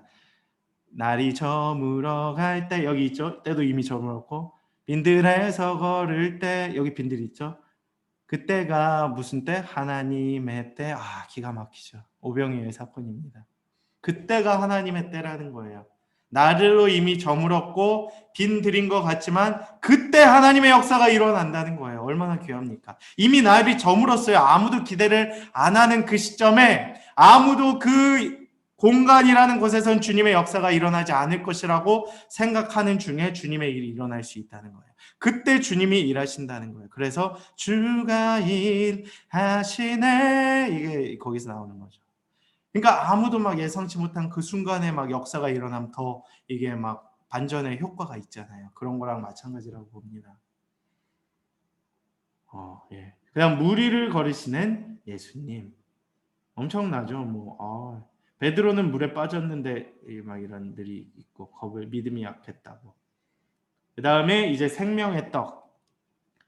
전 이제 이걸 갑어생떡이라고 하는데 결국 주님께서 이제 요한복음 6장일 거예요. 갑어생떡으로 제가 가버나움에서 생명의 떡을 외친 것처럼 나는 생명의 떡이다. 제가 지난주에 얘기했었죠. 예수님이 요한복음에서 이게 뭐냐면 I am 뭐뭐뭐라고 하는 거죠. 나는 누구이다. 이거 뭐라 그랬지? 에고에이미 헬라어로 I am 누구 I am 김주혁, I am 형규리, I am 지니어스, 난 천재다, 이런 애들 있잖아요. 예수님은 누구라는 거예요? 나는 I am 패스터, 목회자, I am 성민이 아빠, 제 게임 아이디가 떡민이 아빠, 또리 남편, 떡민이 아빠, 이런 거 미안해요, 제 아이디거든요. 그게 제 이제 정체성. 근데 예수님은 뭐예요? 그렇죠. 인자는 그냥 표현인 거고 낮추신 인자. 제가 여기에서는 이제 생명의 떡, 그러니까 떡이다, 생명의 근원이다라는 거예요. 우리가 이 당시엔 떡이 주 그거였잖아요. 근데 주님을 먹어야 우리가 살 수 있다는 거예요. 주님과 함께야 살 수 있다는 생명의 근원임을 말씀하신 거고, 지난주 우리 하박국 선교사님이 설교하셨듯이 생명의 떡, 죄송해요. 세상의 빛. 나를 세상의 빛으로 부르신 주님, 이런 찬양가처럼 모든 사람이 필요로 하는 영적인 진리.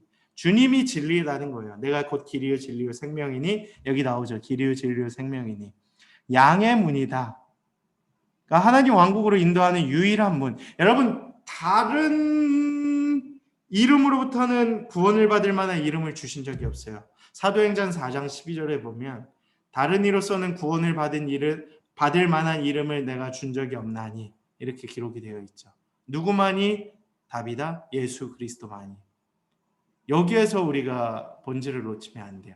그러니까 이단을 분류시키는 가장 큰 기점이 예수님이고 예수님의 십자가와 부활 사건입니다. 이것만 해도 이단의 절반은 걸러낼 수 있어요. 왜냐하면 예수님 인정하지 않는 친구들이 너무 많아요. 많이 봅시다. 이만희. 내가 예수라는 거 아니에요. 결국 교주들이 왜 교주겠어요?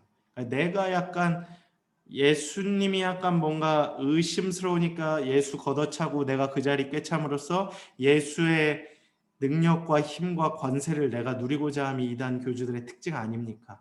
그래서 미친놈들이죠 진짜. 그 교단의 물질은 다 내 것이다, 권세는 다 내 것이다, 이제 좋은 자매님들은 다 내 것이다, 이렇게 하는 거잖아요. 그게 참 안타깝죠. 선한 목자다. 목자는 뭐예요? 인도를 해주는 거죠. 길을 인도해 주시는 분. 그다음 부활 생명, 죽음을 이기는 권세, 길과 진리요 생명이니. 그다음 포도나무. 여러분, 포도나무 전에 이진희 목사님께서 수요예배 아직도 못 읽는데 그 포도나무 설교였거든요. 사진을 보여주셨는데, 여러분, 포도나무 하나가 이 방울 막 달린 걸 한 송이라 그러잖아요. 몇 천 송이까지 내는지 아세요 혹시? 우리 예솔이 혹시 기억해요? 그때 있었을 텐데. 있었는데 왜 아닌 척하지? 몇 송이까지 맺는지 아세요? 제가 그때 사진으로 봤거든요. 4,000송이. 포도나무 한 이거에 이 송이가 4,000송이가 달려요. 어마어마하죠. 좀 깜짝 놀랐어요. 한 40개? 막 이랬거든. 믿음이 적었죠. 4,000송이. 사진으로 봤는데 그 사진 받아야 되는데. 하여튼 여기 가지니라. 주님은 포도나무요, 우리는 가지, 열매. 우리가 그러한 존재다라는 거예요. 이렇게 비유를 하신 거 기억을 해주시면 좋을 것 같고, 이제 끝내야 할 시간이 다가오는데 이제 하루 했습니다. 아직 75일까지 해야 되는데 오늘 12시까지 괜찮죠? 서연아, 12시 괜찮죠? 그냥 힘들면 중간에 나가시면 돼요. 알겠죠? 다들 반응이 없어서 그냥. 자, 가나안 믿음 이거 보시고 그다음 소경 잠깐만. 소경은 개역 한글 표현 같은데 맹인이죠. 그다음 그 한센병 그다음에 그런 것들 이런 교훈들도 있어요. 이 나쁜 예수님을 부정하는 바리새인들은 형식주의에 빠졌어요. 형식. 이것만 기억하세요. 그러니까 외식하는 애들 있죠, 그러니까 이런 거잖아요. 그냥 진짜 막 온라인 예배 드릴 수밖에 없는 상황인데 막 온라인 예배 드린다고 뭐라 하는 이상한 형식주의자들 있잖아요. 막 그런 애들. 그다음 기도할 때 막 두 손 안 들면 막 뭔가 물론 두 손 들면 좋죠. 저처럼 일어서서 열심히 춤도 추고 하면 좋은데 막 그거 안 하면 막 은혜가 안 떨어질 것 같이 막 생각하는 형식주의자들. 물론 우리 공동체에 그런 형식주의자들은 없겠지만 설교할 때 이제 아멘 파들이 있잖아요. 아멘. 목사님 말씀만 하면 아멘! 아멘! 막 이거 안 하면 다 말씀이 막 내게 아닌 것처럼 되는. 물론 아멘 하면 좋죠. 아멘 많이 해주세요. 그렇게 하는 사람들. 그 다음 사두개인들은 부활을 부정했어요. 부활이 결국 또 논쟁의 중점의 하나였다라는 거예요. 현실주의에 빠졌다라는 겁니다. 약간 내가 믿을 수 있는 선까지만 믿는 거야. 내 상식으로 이건 좀 아닌 것 같아. 안 믿어. 이런 사람 있잖아요. 근데 사실 그 반대가 돼야죠. 주님의 일은 진짜 믿는 사람들은 뭔지 알아요? 진짜 믿으면 내가 피조물임을 깨달아요. 그러니까 내 한계를 깨달아요. 주님의 일은 더 크신 영역이다. 주님이 만들어 주실 거야. 주님이 도와주실 거야. 이러한 생각을 하는 겁니다. 아시겠죠? 여러분, 그래서 진짜 믿음은 그런 거예요. 진짜 내 통밥이래, 미안해. 내 생각, 내 형식 모든 거 다 막 이렇게 막 끌어모아도 주님이 더 크다는 걸 인정해야 돼. 그러니까 막 여러분들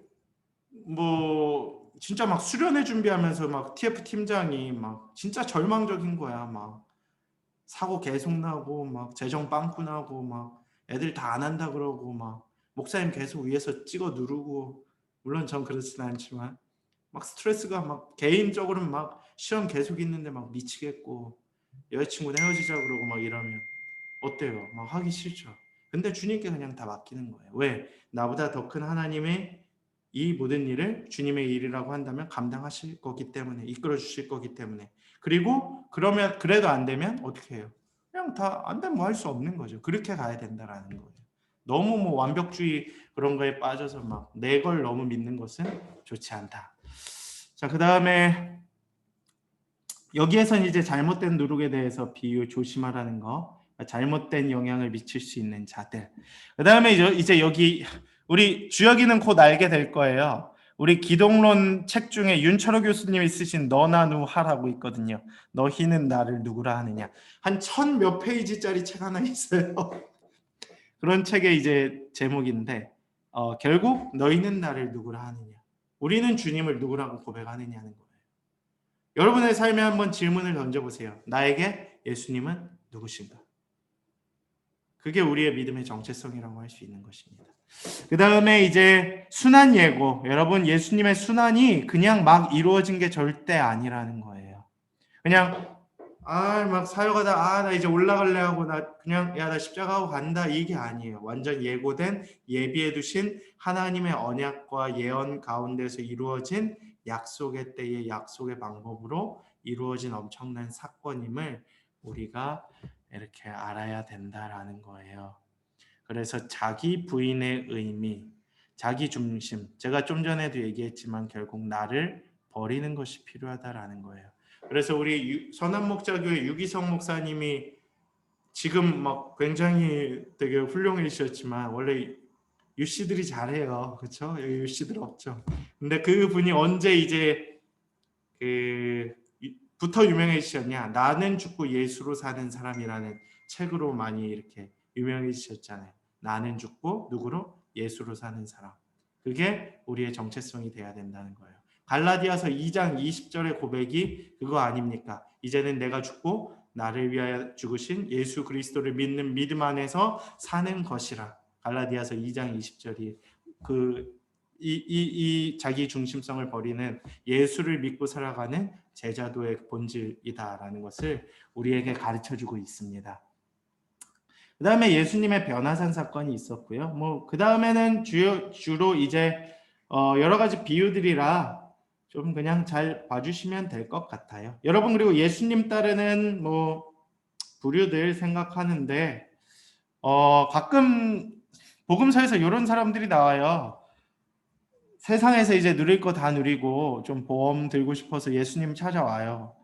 예수님이 나 이제 어떻게 하면 영생을 얻겠습니까? 젊은 부자 청년이 오거든요. 예수님 뭐라 그러셨어요? 예수님 뭐라 그러셨죠?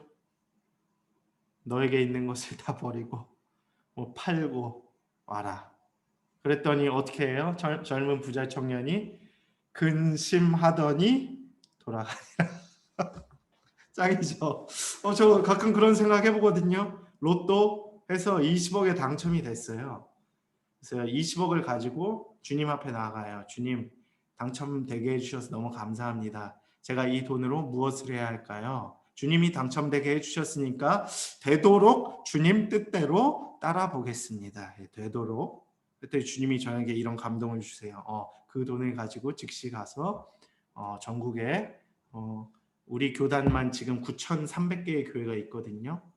그 중에 미자립이 한 절반 이상이니까 5,000개 교회라고 해봅시다. 5,000개 교회에 예를 들어 100만 원씩 이렇게 헌금을 해라.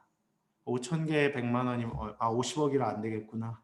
하여튼 50만 원씩 헌금을 해라. 그럼 25억이면 충분히 되잖아요. 그럼 내게 남는 게 없잖아. 그럼 제가 어떻게 하겠습니까? 근심을 하고 이제 주님을 버리고 돌아섰다. 그런 뜻인 거예요, 사실.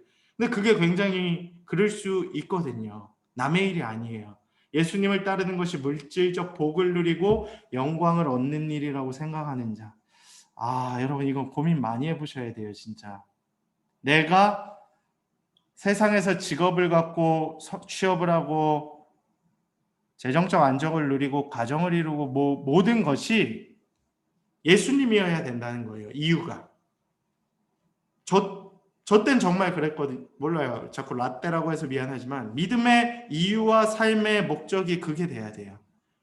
그러니까 뭘 해도 CCC의 김중곤 옛날 목사님께서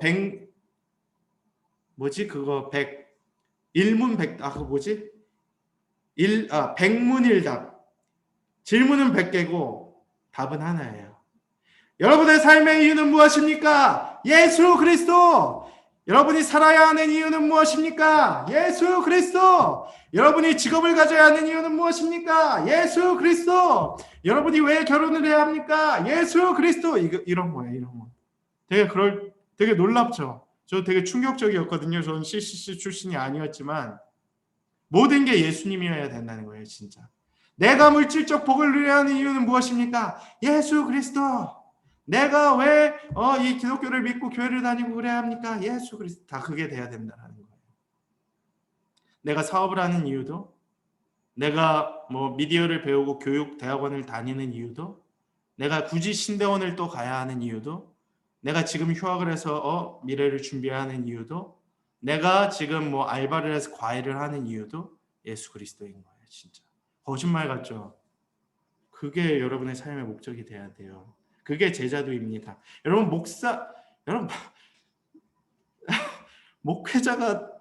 목회자만 삶의 이유가 예수님이 아니에요.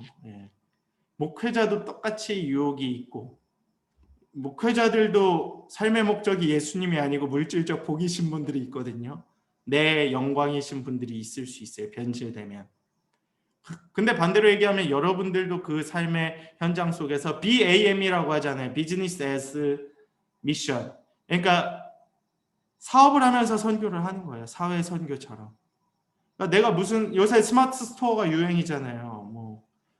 부동산이나 주식 투자하는 분들도 있고 같이 투자하면서 주님의 이유로 삼는 거예요. 이 수익의 몇 %는 주님께 드리겠습니다. 약속다 하고.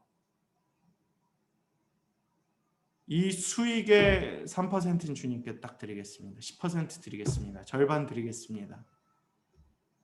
약속하고 이제 띵 까먹으면 이제 벌 받는 거고 뭐 그런 거 딱 약속하고 가는 거죠. 그래서 세상의 일을 우선 처리하고 남는 시간에 예수를 따르는 자, 이런 사람들이 있죠.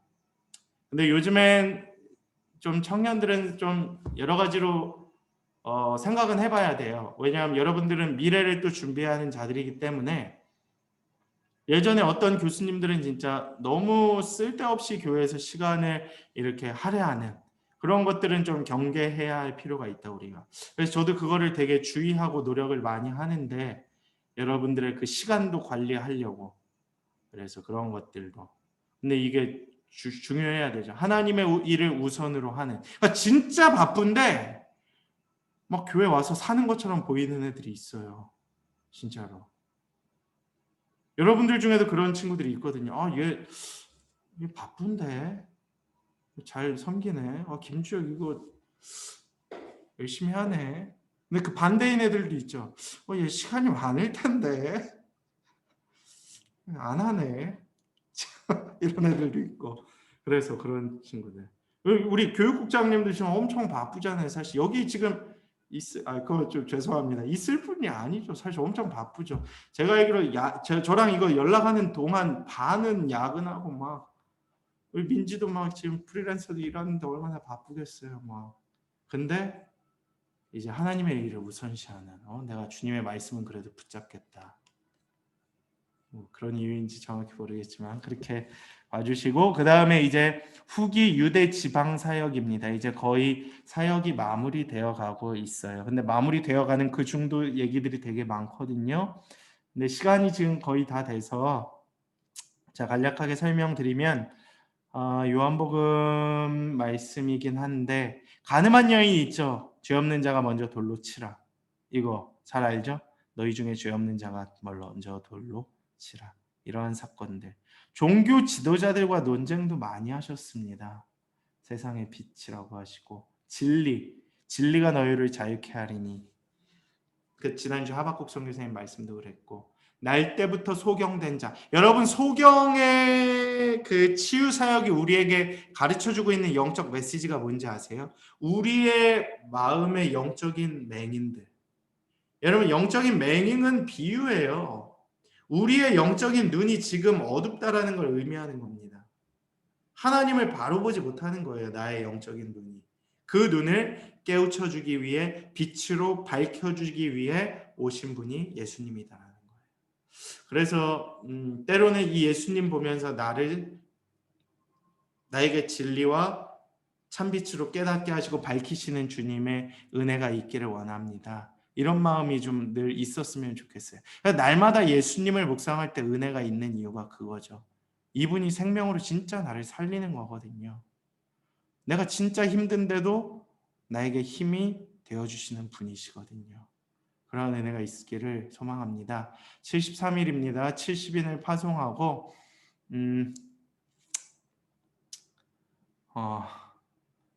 이제 선한 사마리아인의 비유가 나오는데 이제 이런 것들 마르다와 마리아 여기는 별로 안 들었는데 일단 이런 부분들만 기억을 해주세요. 헤드라인 정도 종교적 위선의 꾸짖으심 아까 제가 얘기한 그런 것들 그 다음에 어리석은 부자의 비유 회개와 천국에 관한 비유 사실 이걸 일일이 다 찾아봐야 되는데 이 내용 가지고는 조금 여러분들이 내용을 다 온전히 파악하기는 어려운 부분이 있고 중첩이 있어서 제가 조금 스킵을 해나가면서 보겠습니다.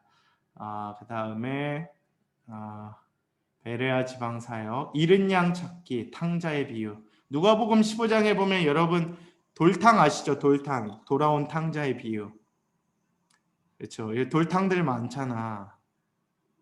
스스로가 느끼기에 막 하나님 떠나서 아버지 떠나서 막 살다가 내 거 다 떨어지니까 그게 뭐겠어요. 하나님만에 거할 땐 막 다 될 것 같은 거야. 여러분 이런 거라고 보시면 돼요. 좀 너무 극단적이지만 형규가 지금 취업을 준비해. 하나님 정말 잘 믿어서 주님만 주시면 목사님 말씀하신 대로 내가 하나님 우선에 수익의 몇 퍼센트 딱 주님께 올려드리고 이제 또 청년부 위에서도 뭐 하고 고등부 위에서도 뭐 하고 다 할 거예요. 근데 막상 딱 취업하니까 여러 가지 이유로 이제 하나님을 떠난 거죠. 그리고 나중에 가서 실패하고 나서 돌아오는 거야. 아, 주님이 나를 그래도 기다리고 계시는구나. 돌아온 탕자의 비유입니다. 우리의 삶에 그러니까 막 있을 땐 막 아버지 품 떠나고 싶고 그거 가지고 세상의 쾌락을 누리고 싶지만 막상 떠났을 때 하나님 없이는 살아갈 수 없는 자들임을 우리에게 가르쳐 주시는 거예요. 이러한 사역의 공간들이 있었다는 거 우리 좀 봐주시고 부자와 나사로의 비유도 뭐 마찬가지입니다. 여러분 누가복음은 좀 내용이 길었어요. 상경기가 깁니다. 9장 51절부터 19장까지가 상경기예요. 그러니까 여기서부터 이제 예루살렘으로 가는 그 길 가운데 일어난 예수님의 비유와 기적과 만남과 사건들이 많다라는 거. 그 정도만 기억을 해주시면 좋을 것 같고요. 죽은 나사로를 살림. 여러분 기적 중에 가장 큰 기적이 결국 사람 살리는 거 아니겠습니까? 죽은 나사로를 살렸어요. 근데 다른 죽음과는 조금 차이가 있습니다. 맞나? 그쵸. 야이로의 딸은 뭐 죽은 지 얼마 안 됐을 때 살린 거예요. 여러분 의학적으로도 좀 이렇게 갑자기 심장마비가 왔다가 심폐소생술에 의해 살아나는 경우들이 있잖아요. 그러한 원리랑 비슷하다고 보면 돼요. 근데 죽은 나사로는 어땠느냐? 3일이 지났어요. 유대 그 사상 가운데에서는 3일이 지나면 이 사람은 죽었다 깨나도 못 살린다라는 신념이라는 게 있었습니다. 이건 뭐 예수님 다시 하도 안 돼. 우리 그런 얘기 하잖아요. 이건 뭐 예수님 다시 하도 뭐 이뤄질 수 없는 기적이다. 근데 그 상태에서 주님이 이미 시체가 썩기 시작하는데 돌문이 이제 기적을 보이셨다라는 거예요. 그러니까 마르다와 마리아도 믿지 않았던 거예요. 예수님 조금만 더 빨리 오셨으면 근데 3일이 맞나? 내가 지금 그것을 모르겠네. 하여튼 예수님의 일단 또 3일 지난 이후였긴 했지만 하여튼 그렇게 기적은 예수님의 능력을 믿는 것들. 그 다음은 뭐 다 비슷한 부분들이니까 이렇게 기억을 해주시면 좋고 아까 얘기했던 이제 부자 청년 이야기 나오죠. 3군데 다 나옵니다. 재물 얘기 엄청 많이 나오는 거 아시죠? 여러분 살면서 우리가 어디에 유혹을 제일 많이 받을 것 같으세요? 뭐 성, 명예, 쾌락. 그러니까 뭐 리처드 포스터 목사님이나 그 존 파이퍼 목사님이 최근에 쓴 그 책 중에 돈, 섹스, 권력이죠. 우리 김관성 목사님 얘기했잖아요. 돈, 섹스, 권력 막 해가지고 막 얘기했잖아요. 여기에 빠지지 않는 사람들이 별로 없다고. 돈, 섹스, 권력이 사실 우리를 지배하는 그 기본적인 또 본능을 건드리는 쾌락의 그 죄악된 습성인데 거기 그 얘기를 하는 겁니다. 특별히 복음서의 돈에 대한 비유는 예수님께서 굉장히 많이 하세요. 굉장히 많이. 근데 저도 이 시대를 살아감에 있어서 재물에 대한 유혹, 상대적 박탈감 이런 거 되게 많이 느낍니다. 내가 차라리 목회자 안 하고 그때 그냥 그 회사 들어가서 펀드 매니저나 뭐 이런 거 했으면 진짜 지금 집 한 채쯤 사놓고 그 집이 가격이 얼마가 돼서 이런 생각들 가끔 하거든요. 가끔 계산적으로 제 안에도 물질에 대한 소유욕이 있는 거예요. 그게 설령 어렵지 않을 때라도. 그러니까 우리들이 그러한 것들을 좀 경계해야 된다. 특히 물질, 성적인 거, 권력적인 것들. 섬김도 마찬가지입니다. 섬김도. 그러니까 누가 크냐 자꾸 얘기하는 거예요. 이 섬김을 통해서 내가 뭔가 받을 것이 있는 것처럼 생각을 하는 겁니다. 우리 김주혁 국장이 목사님 내년에 한 자리 주실 거죠? 목사님 옆자리에 있으면 뭐 그래 뭔가 떨어지지 않겠습니까? 이런 얘기하는 거죠. 그러지 않겠지만 74일입니다. 삭개오 알죠? 삭개오 비유 우리가 잘 아는 뽕나무 위에 올라가서 구원받고 환원하고. 그러니까 삭개오의 믿음이 얼마나 대단한지 아세요? 절반 그냥 바로 팔아버리잖아요. 여러분 삭개오가 얼마나 부자였겠습니까? 근데 믿었더니 바로 팔아버립니다. 예수님이 보시기엔 참 대단한 믿음이었을 것 같아요. 그 다음에 여기가 이제 예루살렘 성곽일 텐데 이렇게 크지 않았다는 거예요, 생각보다. 그래서 마지막 시간들이 이 안에서 이루어졌다. 책을 한번 보시면 좋을 것 같고요. 이제부터 여러분 종려주일이 시작됩니다. 이제 예수님 마지막 사역이에요. 마지막 사역이 뭡니까? 이제 예루살렘 성전 안에서 십자가와 부활 사건까지 가는 그 과정. 나귀의 입성부터 시작해서 호산나 다윗의 자손이요. 이런 찬양을 했었죠. 호산나 다윗의 자손, 이런 찬양이 있고, 예, 그런 나귀이심을 기억해 주시고, 이제 거기에서 뭐 성전 청결 뭐 이런 사건이 나는데 그런 건 좀 봐주시고, 예수님의 죽음의 의미, 여러분 예수님의 죽음이 우리의 삶에 어떠한 의미가 있는가, 이 얘기를 좀 우리가 좀 살펴봤으면 좋겠고요. 여기 이제 뭐 부활, 세금, 여러분 세금도 질문을 하셨어요. 헌금이죠. 뭐 가이사의 것은 가이사에게, 그러니까 로마 황제의 것은 황제에게, 하나님의 것은 하나님에게. 헌금은 하나님의 것은 하나님에게 드리면 된다. 그다음 과부의 두 렙돈밖에 없는, 이것이 전 재산인 그 과부의 헌신을 받으셨다라는 겁니다. 그래서 퍼센테이지 뭐 이런 거죠, 결국. 그 다음에 이제 종말, 천국. 마태복음 25장은 천국장인데 10달량이거든요. 10달란트 비유, 달란트 비유, 양이니까 양의 비유, 10달 양의 비유. 그렇게 외웠었고. 그 다음 여기 이제 보면 십자가 예고. 10달 양의 비유는 이번에 김태선 목사님도 세상을 이기는 능력과 능력, 그거 달란트 비유 때 하셨잖아요. 그거랑 뭐 비슷한 말씀이고, 드라크마 비유도 이제 하기도 하고, 이제 십자가 죽음의 예고, 4개 복음서 모두 나오는 거 우리가 기억을 해주시고, 최후의 만찬도 그렇죠. 가룟유다, 가룟유다의 배신. 그 다음에 이제 성찬에 대한 이야기인데, 성찬은 우리가 다음으로 좀 패스를 합시다. 저도 아직 좀 신학적으로 아직 제가 성찬을 집례할 자격은 되는데 안 해봤거든요. 근데 이번 추수감사절 때 청년부들 성찬을 해야 되는데 어떻게 할지 아직 뭐 결정은 못했는데 담임 목사님이 와주시면 좋은데 한번 논의해 보겠습니다. 성찬은 진짜 의미가 있어요. 성찬. 예. 근데 이제 제가 좀 저는 좀 아직 좀 정리가 필요하다고 얘기를 해서 좀 나중에 해봅시다. 그리고 제사장의 기도, 요한복음 17장의 기도, 여기에만 나오는 기도죠. 그 다음 겟세마네 동산, 겟세마네가 이제 감람산의 이제 하나의 동산 거기인데 예수님께서 땀이 뭐가 될 정도로 기도하셨다는 거예요. 피. 그 다음 예수님의 체포와 재판. 여러분 예수님이 십자가에 달리셔서 하신 말씀이 있어요. 7가지 말씀이라 그래서 가상칠언입니다. 여기 나와 있죠. 이게 사복음서에 다 나눠져 있어요. 그래가지고 가상칠언이에요. 첫 번째 하신 말씀이 저들을 사하여 주옵소서. 예수님 진짜 너무 멋있지 않아요? 와, 자기를 핍박한 그 사람들조차도 하는 것을 알지 못하니이다. 오늘 네가 나와 함께 낙원에 있으리라. 참 잃어버린 양을 중요하게 여기시네.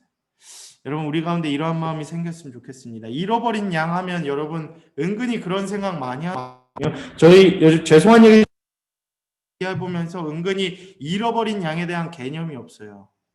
무슨 말이냐? 만약 이 중에서 미안해요. 우리 한유가 갑자기 막 어느 날 교회에 사라졌어요.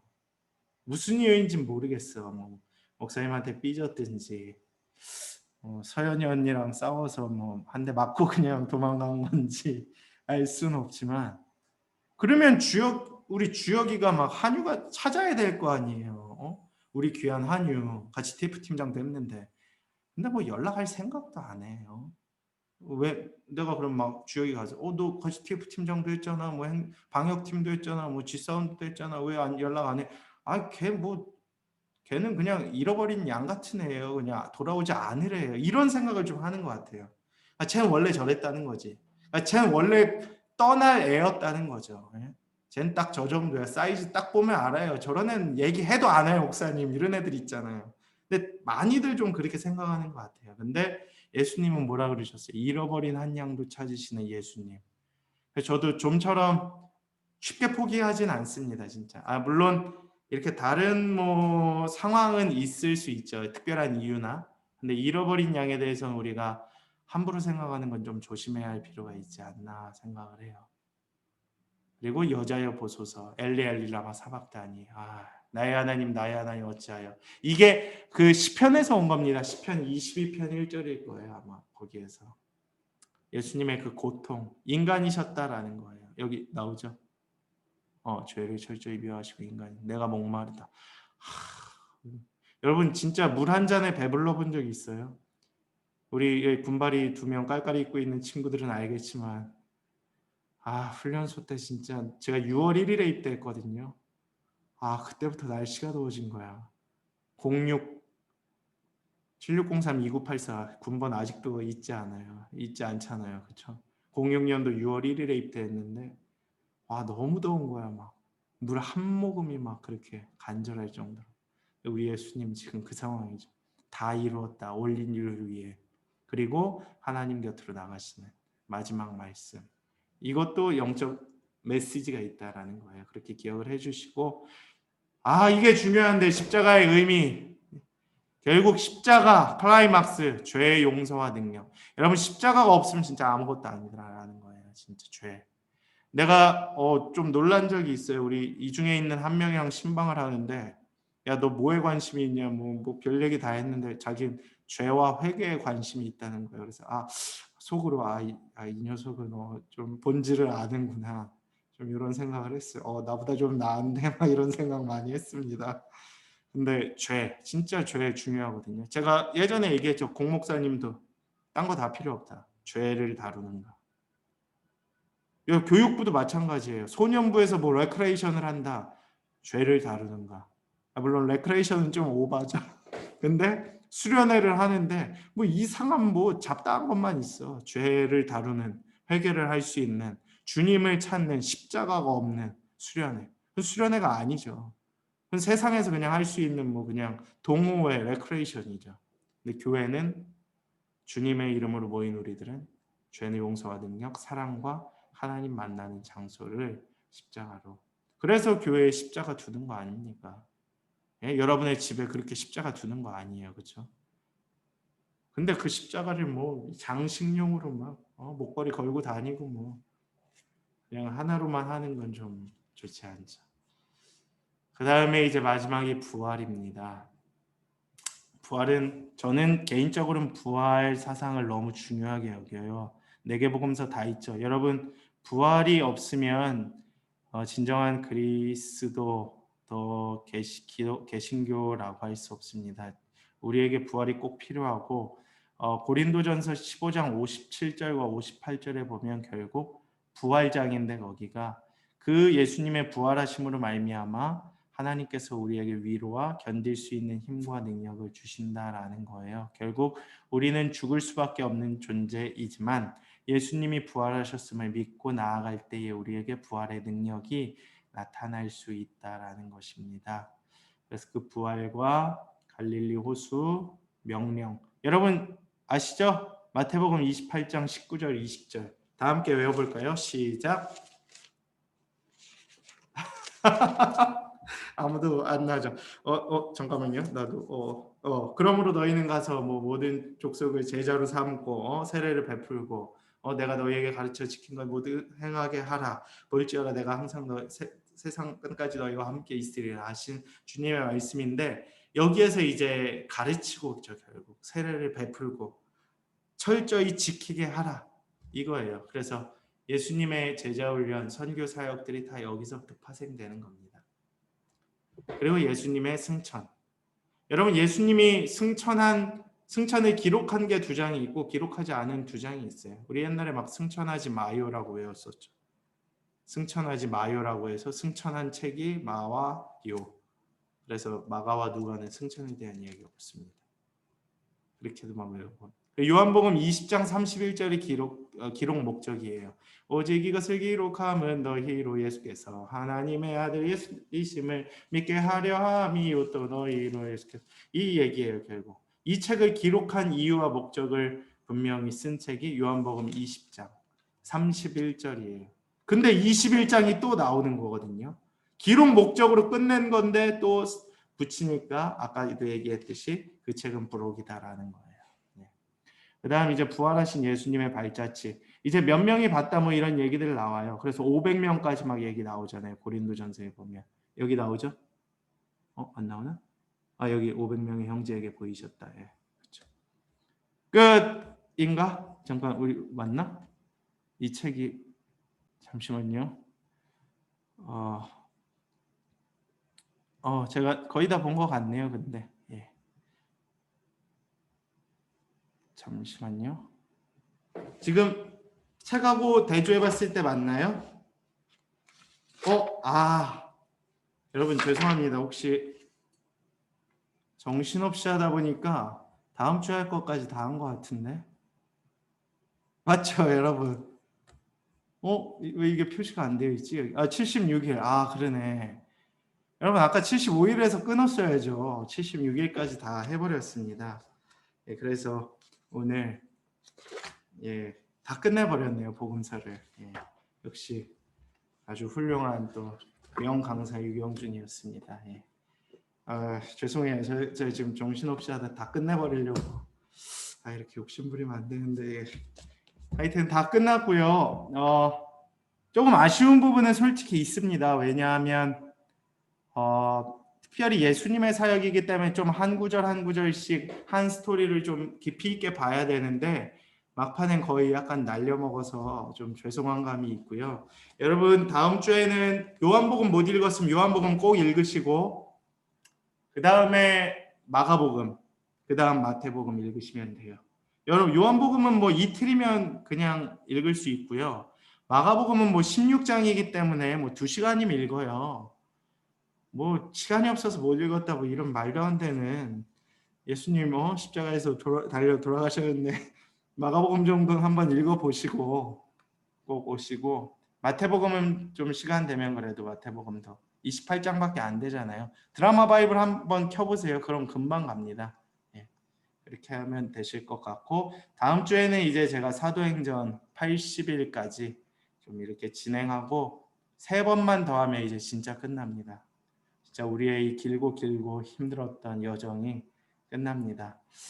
저도 지금 몸이 부서질 것 같은데 하나님께서 하여튼 날마다 은혜를 주셔서 너무 감사해요. 여러분 덕분에 저도 성경을 좀 더 깊이 있게 보고 복음서는 처음으로 가르치는 것 같은데 좀 날림이었지만 그래도 은혜가 있었습니다. 감사합니다. 특별히 뭐 하실 말씀 없으세요? 그리고 우리 교육국장님하고는 얘기했지만 한 11월 중에 저희 수료 감사 예배 같은 거 한번 드릴 때 또 귀한 나눔이 있을 것 같고요.